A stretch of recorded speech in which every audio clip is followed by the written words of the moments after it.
Hi, I'm Janine, and today is Vlogmas for December 17th, 2019.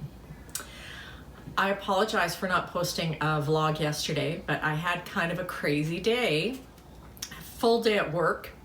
Then my ASG chapter had a video conference meeting last night where we all did a show and tell, and that was really fun. Then, we have a new friend visiting. Then both kitties decided to get sick and have to go to the vet. The girl had a little cold, and this one, you want to come here and say hello? You want to come here and say hello? This one, his stomach was bothering him a little bit. But they're both fine.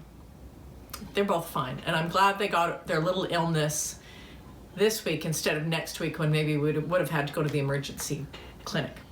So today, quickly, these are all going to be short videos.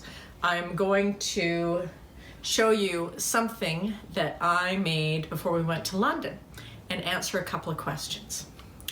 And that's it. So, questions. Under there, 62 asked if I sew for my husband. I don't think I answered this before. If I did, I'm sorry. But if I didn't, do I sew for my husband? No, not really. I have sewn a couple of things for him. He is a Costco guy, and he just goes and buys all of his stuff at Costco, and it's kind of like a uniform.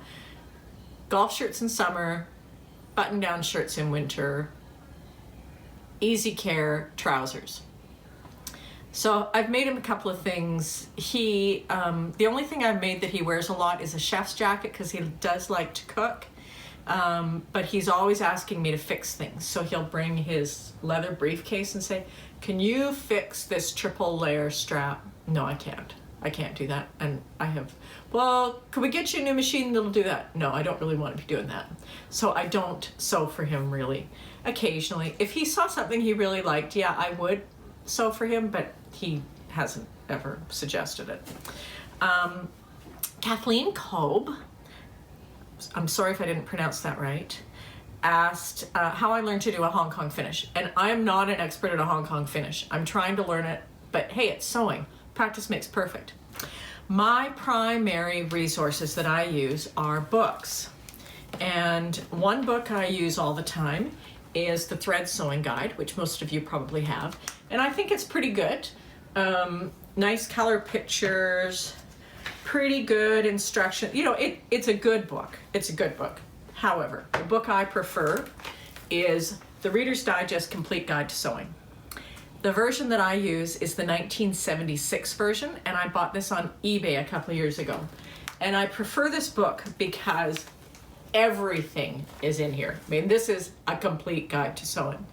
So whenever I decide I want to use a new technique, I'll typically pull out this book and then Threads to kind of get a second look. If I cannot find what I need there, I'll go online and look at vlogs and YouTube channels, blogs. Sometimes, we all learn differently. I think most of us are visual learners, but sometimes words will explain better. So it just depends on the technique and how thick I'm feeling any particular day. So thank you for those questions. Oh, and before I go any further, if you're enjoying this and you have not subscribed, there's a button at the end. You can subscribe. And if you click on the little bell, then you'll get a notification every time I post something. So, my project that I wanted to show you. So before we went away to London, I was planning my wardrobe. I really love wearing dresses, especially in the winter when I can wear them with tights. And last year I made the Lodo dress, which is a very simple dress, 3 pieces, front and 2 backs. I made this in a wine-colored, very rich Robert Kaufman Ponte.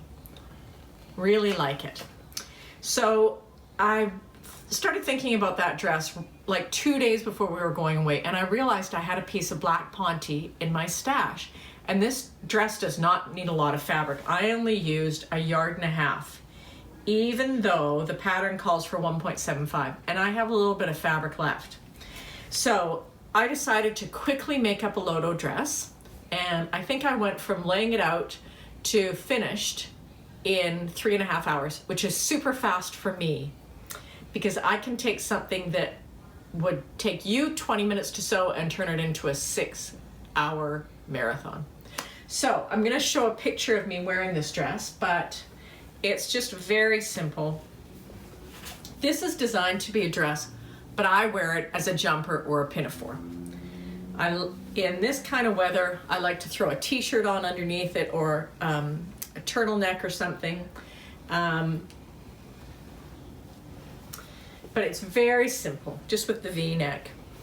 Now, because it has the seam in the back, I did a high round back adjustment on it.